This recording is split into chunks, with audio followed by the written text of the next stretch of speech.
Hey everyone, Kevin Anthony here. In this video, I'm going to talk about what you need to know about threesomes.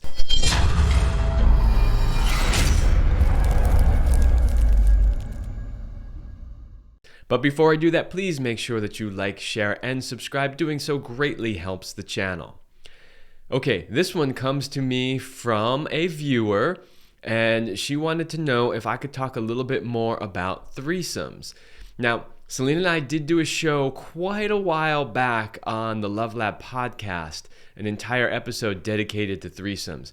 So there's a lot more information in that one, and if you really want to go deeper than what I'm going to share in this video today, I suggest that you go listen to that episode.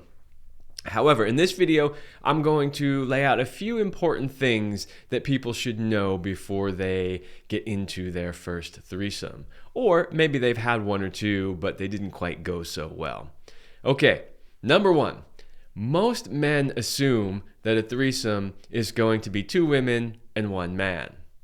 That, my friends, is not a good assumption because it doesn't work out that way as often as you think it does. Now, you may decide that that's the only way you want to do it, but is that really fair? Now, if your partner also, let's say you're a man and you're in a couple with a woman and you're deciding to have a threesome and she also is into playing with women, then maybe it's perfectly fair to have another woman. However, that may not necessarily be the case. So in other words, a lot of times guys are like, well, of course it's going to be two women. And the woman's like, well, okay, so then I have to share you with another woman. That's not all that much fun for me if she's not that into women. And so it's only fair if she is interested in threesomes that there's a possibility that there could be a threesome with two men and just her. That is something that a lot of guys don't think about, and I think it's really important, guys, that if you're going to be asking your woman for a threesome, that you consider the fact that she may go, yeah, of course, I'd love to have a threesome with another guy, right? All right, so now that that's out of the way, let's talk about you're thinking about having a threesome. So the first thing that I recommend is know your why. Why is it that you are wanting to have a threesome? Threesomes can be complicated. Threesomes can bring up jealousy. Threesomes can, expose you to STDs. There are a lot of reasons why you would want to be careful about jumping into your first threesome. And so you need to have a good why. Like, why is it you want to do it? Is it because somebody in the relationship has needs that can't be met by the other person, and this is a way for them to get those needs met while also including their partner? Okay, that sounds like a valid reason. Is it because you're looking for something to spice up your relationship and both of you feel that this is something that would make it more fun and exciting? Okay, that could be a valid reason. Maybe it's because one partner or the other also likes to play with a partner of the same sex. So maybe it's a woman who likes to play with women, but the couple doesn't want anyone in the couple to play outside of the couple itself, right? So there are lots of reasons why you may want to do it, but really check in with each other. Have a conversation about why is it we want to do this? Because you are potentially opening up yourself and your relationship to some challenging and triggering scenarios, and you're going to have to work through them. And just saying, oh, well, just because, or just because we wanted to try it, or just because someone's, my partner wanted it, but I really didn't. Those are not really valid reasons. If you're going to explore in that area, please make sure that you have a really good valid reason. So know your why. Next, make sure that all parties involved are 100% in on the idea. And that doesn't just go for the couple. Obviously, it goes for the couple.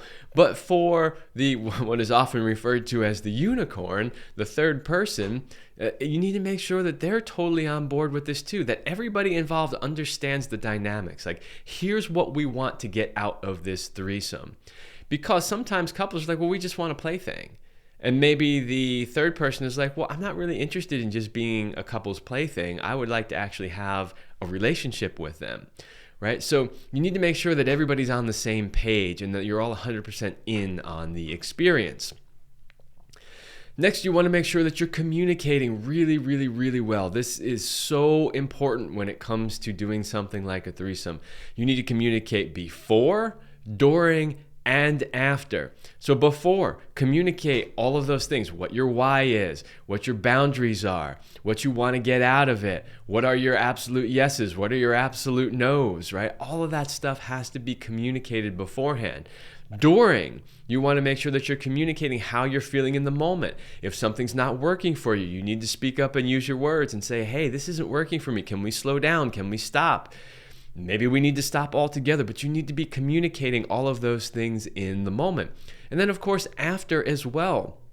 You really want to make sure that afterwards you sit down and have a talk. And it doesn't have to be as soon as the threesome is over, we need to talk about this. It could be. Some people choose to do that, but it doesn't have to be. It could be the next day where you say, hey, let's talk about our experience. Like, what were your highlights? What were your lowlights? What worked for you? What didn't work for you?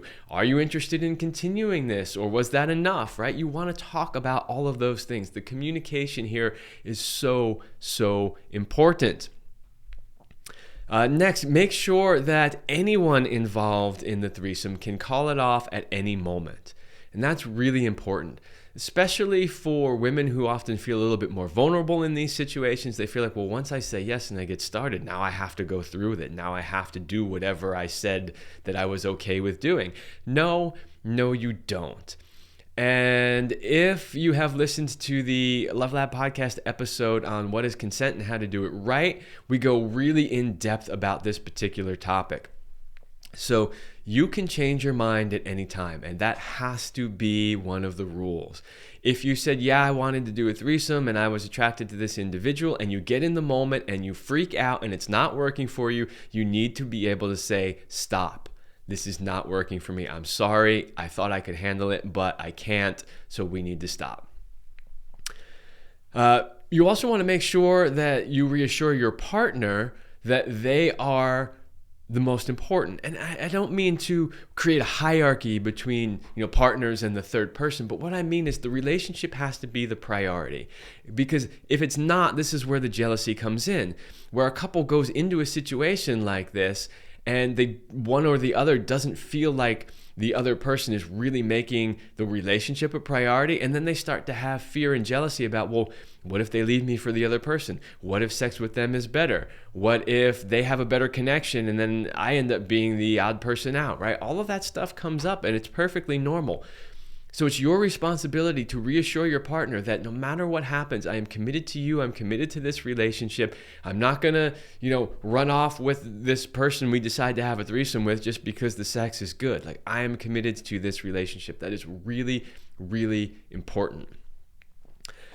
And lastly, and I kind of talked about this already, but afterwards, make sure that you have a conversation about what worked, what didn't work, whether or not you'd like to continue this. Really, really, really super important that you do so. And just remember, threesomes should add to the experience of your relationship, not take away. So if you have a threesome experience and you feel like something was taken away from your relationship and your connection with your partner, then it's not serving you, and I don't recommend that you do it again. It should be an addition. It should add something, add some spice, add some fun, fulfill a need that couldn't be fulfilled in another way. It needs to be additive to your relationship, not subtractive. And that's really the key to determining whether or not a threesome is a good experience for you or not. So there you go. I hope that was helpful. There's only so much, of course, I can talk about threesomes in a short YouTube form video, but go check out the Love Lab podcast episode on that. I will link it in the description.